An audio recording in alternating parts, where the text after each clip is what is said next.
একে একে ৬টা ছবি কিন্তু আপুর করা হয়ে গেল। কি দিল পিরিতের বেড়া, চোখের প্রেমে পড়ে নাই এমন কোনো ছেলে নাই, চোখের প্রতি ক্রাশ খায় না এমন কোনো ছেলে মেয়ে নাই।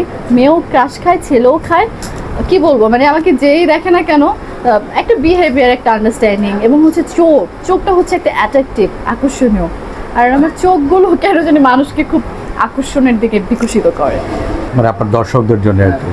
কি দিল পিরিতের বেড়া লিচুর বাগানে, কে দিল পিরিতের বেড়া লিচুর বাগানে। রে আসিবার কথা কইয়া মান করে রায় রয়াস ঘুমাইয়া, আমারে আসিবার কথা কইয়া মান করে রায় রয়াস ঘুমাইয়া। রাধে গো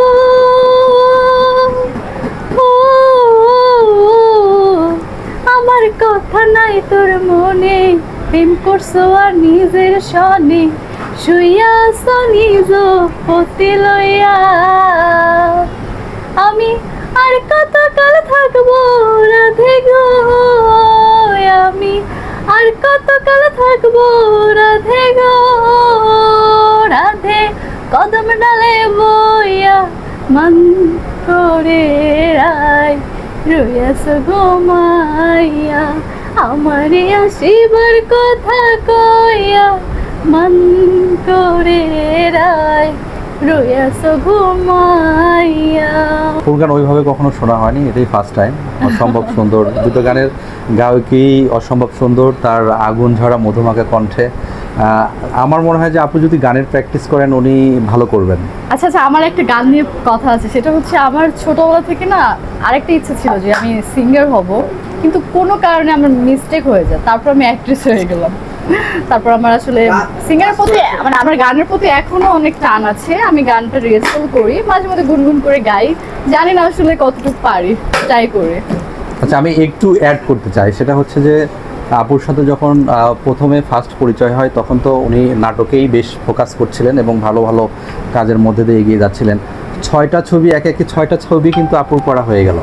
সেই তখনকার সময় রাখি চৌধুরী আর এখনকার রাখি চৌধুরী, মানে আপুর মধ্যে কোনো পরিবর্তন বা কোনো পার্থক্য নেই। অনেক মানুষের মধ্যে থাকে ভালো একটা পর্যায়ে গেলে, হ্যাঁ আমি ওটাই বুঝতে চাচ্ছিলাম যে এই জিনিসটা আপুর মধ্যে একেবারেই নেই।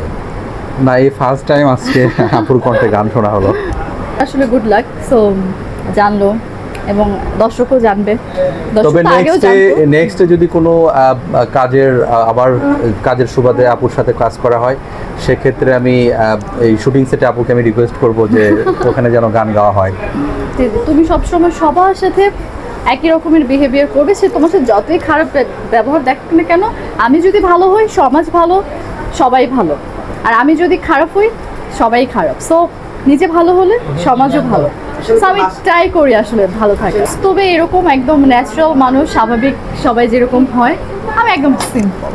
আমি জন্মদিনে হচ্ছে আমার যত দর্শক আছে এবং হচ্ছে যত আমার আন্তরিক, আমার মনের প্রাণের দর্শক আছে, আমি সবার কাছ থেকে দোয়া চাচ্ছি। আমার কাছে মনে হচ্ছে যে আমি কেন জানি আবার নতুন করে জন্ম নিলাম পৃথিবীতে। সো সবাই যেন আমাকে বেশি বেশি দোয়া করে, আমি মানুষের ভালোবাসা চাই, মানুষের দোয়া চাই। আমাকে সবাই দোয়া করবেন, আশীর্বাদ করবেন। আপনারা সবাই ভালো থাকবেন।